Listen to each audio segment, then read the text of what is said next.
Before we get into this video more, I wanted to thank everybody who has subscribed to the channel. I recently hit the 5,000 subscriber mark, which it means a lot to me.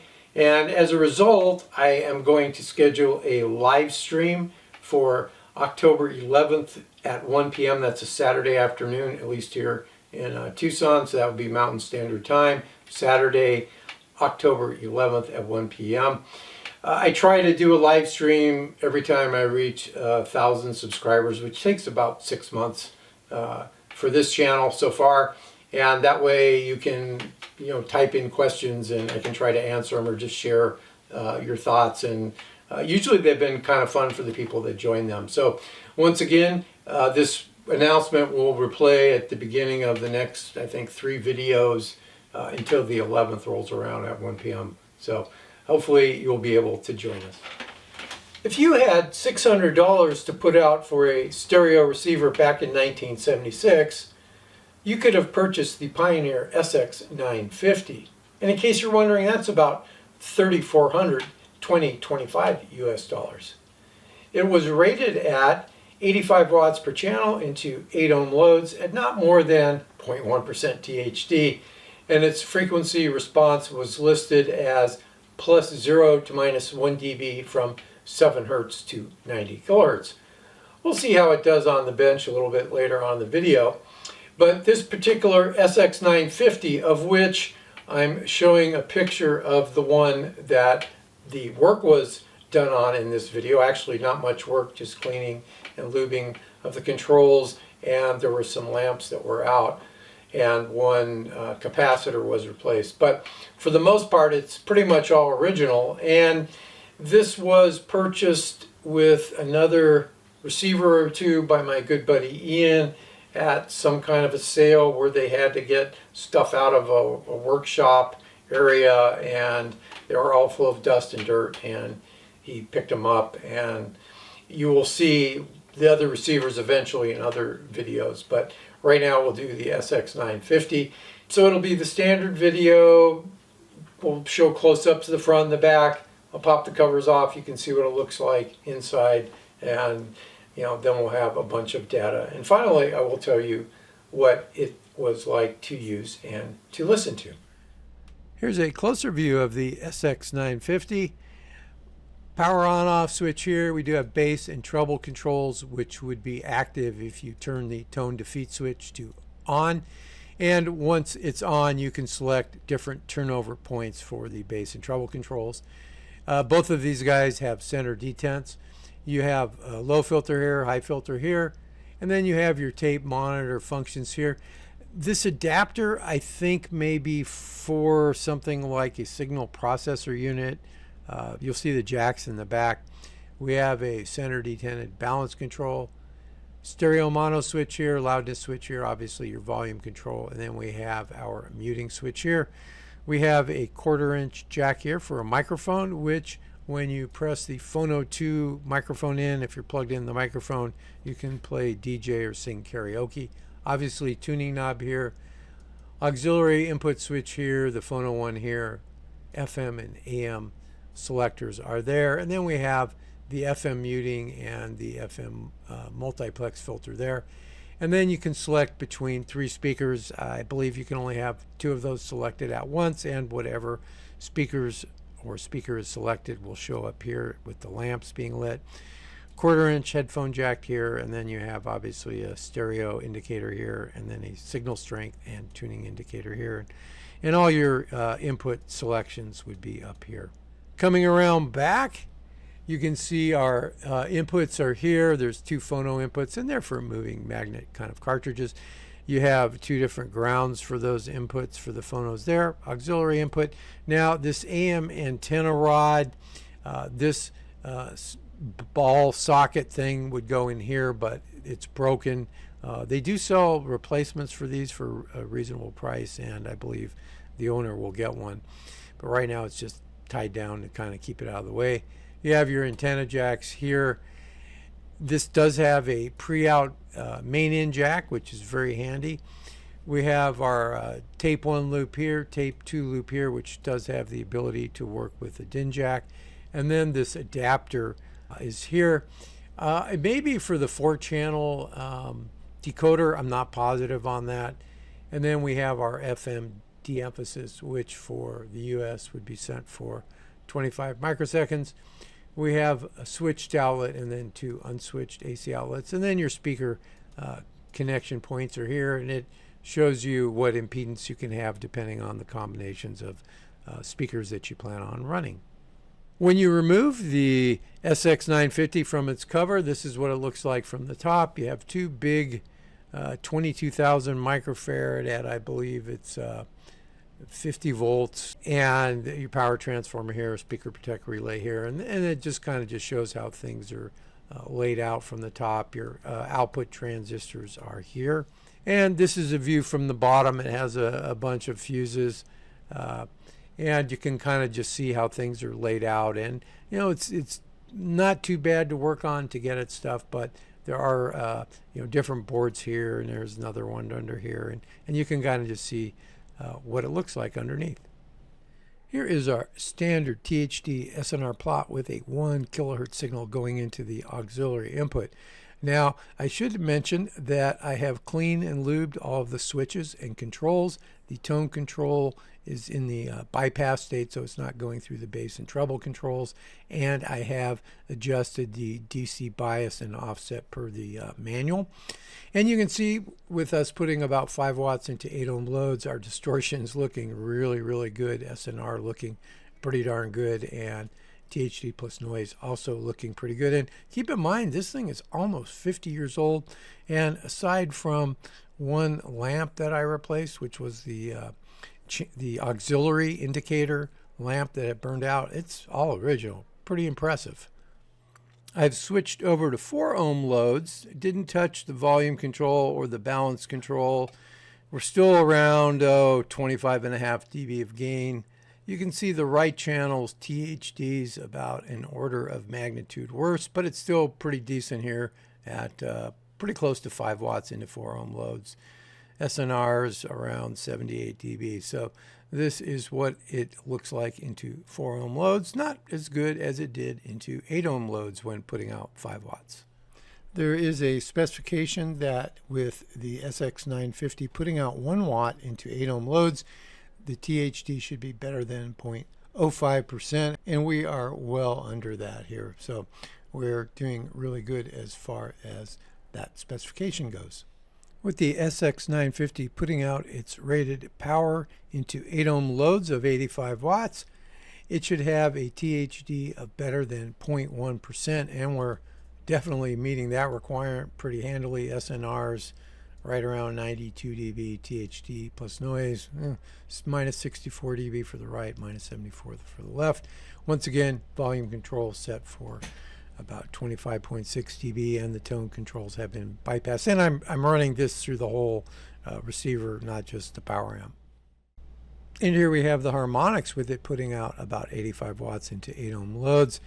Kind of mixed. We have the even harmonic, the second harmonic for the left channel, higher than the odd or third harmonic for the left channel. However, the even harmonic for the right channel is lower than the odd harmonic for the right channel. So kind of a little bit of mixed results on the harmonics. Right now we're putting out 114 watts into 4 ohm loads. Our THD is better than, we'll say, 0.03%. Gains about 25.5 dB, and the unit is spec'd at 110 watts at not more than 0.1% THD into 4 ohm loads, so we are meeting that requirement. And in case you were wondering what the harmonics look like with the SX-950 putting out 114 watts into those 4 ohm loads, here it is. The even or second harmonics are higher than the third or odd harmonics. Here's the SX-950's THD versus frequency for several different output power levels, and that would be into 8 ohm loads with the volume control set for 25.6 dB of gain. Power levels are from 1 watt to 80 watts. We're supposed to be better than 0.1% at the 80 watt range, and we are definitely meeting that requirement. In fact, I would say this thing looks outstanding as far as the THD versus frequency for the power levels that I tested. Here's the SX-950's damping factor from 20 Hz to 20 kilohertz. The specification says that it should be greater than 25, which would be above here, and we're doing a pretty good job of meeting that requirement. At 20 kilohertz, it's down to 16.5, but overall it's doing a pretty good job, and both channels are very close to each other. Here's the SX-950's frequency response from 20 Hz to 20 kilohertz, of course, with it putting out about 5 watts into 8 ohm loads.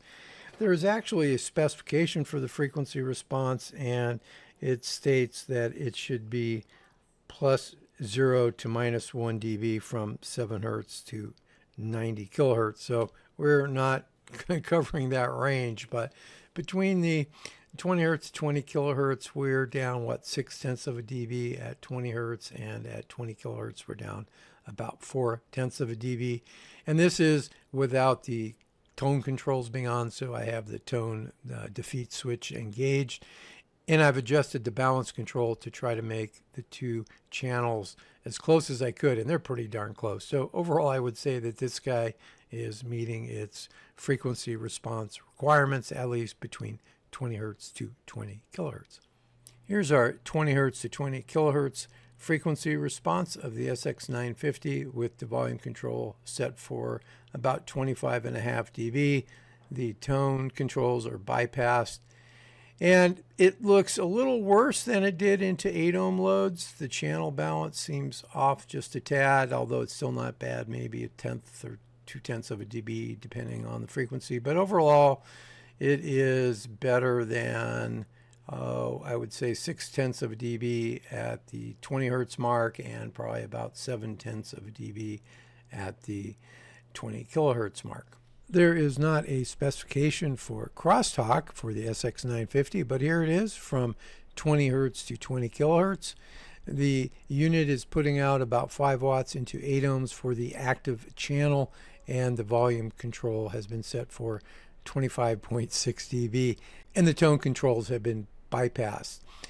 At worst case, it's about 50 dB for the left to right, and for the right to left, it's about 57 dB. So overall, I would say the crosstalk looks pretty darn good for this old guy. Here is the multi-tone response of the SX-950, and it's showing between about 9 to 10 bits of distortion-free range. Here is the SX-950's IMD distortion, intermodulation distortion, and there is a specification for it that at 43 watts, which is pretty close to where we're at, it should have not more than 0.05% IMD. So it's telling us that we're about 0.06%, we'll say 0.061%. So it's pretty darn close to the 0.06%. And that was for a 50 Hertz tone and a 7 kilohertz tone. This particular software gives you a 60 Hertz tone and the 7 kilohertz tone, and it's a 4:1 ratio. And so I would say it is definitely pretty darn close to that IMD response in the specification. Here's the system noise of the Pioneer. In this case, I'm using the auxiliary inputs, and those are terminated into shorts. Volume control is still set for about 25.6 dB of gain. The tone bypass control is on, so we're not going through the bass and treble controls. And you can see it's fairly quiet. It's better than minus 85 dBV. Now it does have a specification that it should be better than 100 dB once the A weighting is on, so I'm going to go ahead and click that on. And with the A weighting on, we're right around minus 100 dBV, so I would say it's meeting its requirement. Right now, we're looking at just the amplifier section of the SX-950. It's connected to 8 ohm loads, and we're putting out about 5 watts into those loads. You can see our gain is about 28.4 dB of just the amplifier section. The right channel definitely has some more harmonics than the left channel. That's why the THD plus noise is worse by about 20 dB. And the distortion, it's still pretty good, 0.06% versus 0.004%, but not as good as the left channel. And the SNRs are both pretty close to each other. And here are the harmonics of just the amplifier only, with it putting out about 5 watts into 8 ohm loads. You can see that at least for the right channel, our third harmonic, the odd harmonic, is higher than the even harmonic for the right channel, but the left channels for both the even and odd harmonics are the same. So kind of mixed results. Here is the frequency response of the amplifier section only, with it connected to 8 ohm loads, and of course our frequency range is 20 hertz to 20 kilohertz. It looks really good. I mean, the channels are balanced to 0.05 dB, really well balanced, and at 20 hertz, at worst case, we're down not even 0.2 dB, and at 20 kilohertz we're down maybe 0.3 dB. It looks really good. Right now we're looking at the THD SNR plot with a 1 millivolt or 0 dBV signal going into the auxiliary input and coming out of the preamp output. So we're just looking at the preamp section of the SX-950. I've adjusted the volume control to give about 0 dB of gain, and you can see we've got a 91 dB SNR, pretty good. THD is better than 0.02%. There is a specification that the THD should be better than 0.05% of just the preamp section, and we are meeting that requirement. So overall, the preamp section doesn't look too bad. Right now we're looking at the frequency response of the preamplifier section only. The auxiliary input, of course, is what's being used, and we're sweeping from 20 hertz to 20 kilohertz.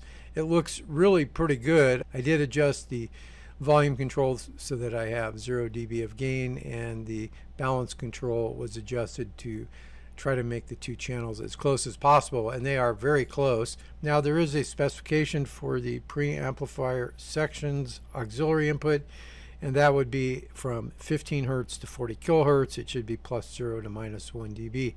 Well, we are meeting that requirement here at 20 hertz. We're down about a half a dB at 20 hertz, and at 20 kilohertz we're down about 0.2 of a dB. So it's looking pretty good as far as its preamplifier's frequency response, and I'm also putting in a 0 dBV signal. These plots show the effect of the different filters on the SX-950. Our flat response with everything out of the system, the tone controls bypassed. That is this thick blue line going down the center. Now when we put on our loudness switch, we get the typical smiley face for the loudness function. It's a boost of maybe 6-7 dB at 20 hertz. And this red line right here is for the low filter switched in, and you can see at 20 hertz it drops things down about 4 dB. And the high filter, the one in green right here, this will drop the response down about, looks like 13 dB here at 20 kilohertz. Right now I have a 1 kilohertz 5 millivolt signal applied to the Phono 2 input, and I'm measuring at the tape monitor 1 output. Now I do have the RIAA weighting applied, and with that in mind we're getting about 35 dB of gain from the Phono stage. THDs are better than 0.003%, and our SNRs are above 55 dB. So overall, considering the age of this guy and that it's all original, it's doing a pretty nice job. Right now we're looking at the frequency response of the Phono 2 input to the tape monitor 1 output, with a 5 millivolt signal being swept from 20 hertz to 20 kilohertz. There is a specification that with the RIAA equalization applied, which it is, we should be plus or minus 0.2 dB from 30 hertz to 15 kilohertz. I've got it marked over here at 15 kilohertz, and we're about 0.23 dB. So we're pretty much meeting that spec, and definitely at 30 hertz we're not even down 1/10 of a dB. So this thing is doing an outstanding job with its Phono section. Right now we're looking at the difference in phase between a signal going into the auxiliary input of the SX-950 and coming out the speaker A output, and it is connected into an 8 ohm load. This is just the right channel, and at 1 kilohertz there really is no difference between the phase of the signal going in and coming out. At 10 kilohertz we're seeing about an 8-degree phase difference between the signal coming in and going out. And at 100 hertz, we're also seeing about an 8-degree phase shift between the input and output signal.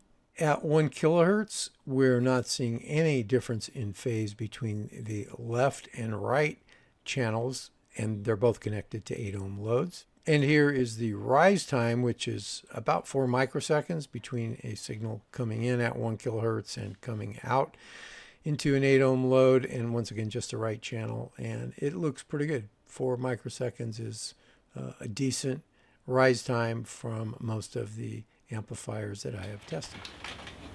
In case you were wondering how much the SX-950 weighed, it's about 42 pounds. As you saw from the test data, this particular SX-950 did a stellar job on the bench. It came pretty close to meeting its specifications from 49 years ago. Pretty impressive. Now, as far as I know, it's all original with the exception of the one capacitor, which was either C1 or C2 in front of the volume control on that board. If you're looking up looking at the schematic, it's a 2.2 microfarad 50 volt cap. So other than that and the replacement of the auxiliary lamp with an LED, it's all original as best I can tell. And to be able to perform the way it did is just impressive. I get to test a lot of things, and it's really nice to see this old vintage gear just kicking butt as far as its overall performance and when it's all original. So, you know, it's just a nice testament to Pioneer and how they built things back then. I can see why people like these and they're sought after. I did a quick price check on eBay, and one for parts was selling for $750. So, you know, the rebuilt ones probably start at $1,200 to $1,400 and go from there. So they're a nice piece. Now this one's a little rough. Maybe one day my buddy Ian, who this belongs to, will get the woodwork repaired on it, and it'll make a really nice piece. I mean, it looks okay as long as you don't look at the sides, but overall, you know, it's a nice gear, and I can understand why people like these Pioneers. My only nit would be that it doesn't have power meters. You know, that's my only nit on this guy. As far as using it, its tuners work just fine. The antenna rod in the back, the holder for the AM antenna rod is broken, and as I mentioned, you can get a replacement for that for, I think, 15 bucks on eBay. But other than that, you know, it's a really nice piece of audio gear. As far as listening to it, I connected it to the Wilson Watt 3 Puppy 2 loudspeakers and had my Hi-Fi Walker DAP hooked up to it. And before I did that, of course, I short out the auxiliary inputs with the volume control set for about 25 dB of gain and listened for hum and hiss, and it was real minuscule. I mean, it would be, you know, you move away a foot and you don't hear it. Maybe one day I'll get motivated and actually hook up a microphone, you know, a foot away and measure it. But with the room noise and air conditioning or heating coming on and off, I mean, it drowns out anything that you would hear coming out of the Wilsons as far as hum and hiss. But it was very, very small out of this guy. As far as listening to it, no problems. I hit 90 dB SPLs, which is really as loud as I wanted to go with this guy, just because it was pretty loud and I had some other things going on at the time. And it just sounded good. I don't have any complaints about the sound. It had plenty of bass, and I usually listen with the loudness on. And I will say that the loudness control isn't dependent on the volume control, so I like that. So at the higher listening levels, when you put on the loudness control, it boosted things up. So it wasn't sensitive to the volume control position, which I like. Thank you, Pioneer.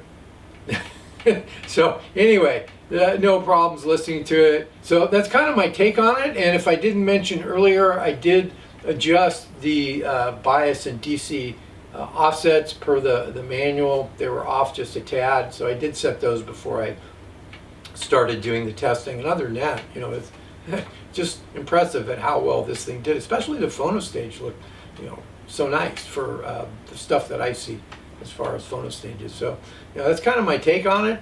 I definitely would recommend it if you could find one.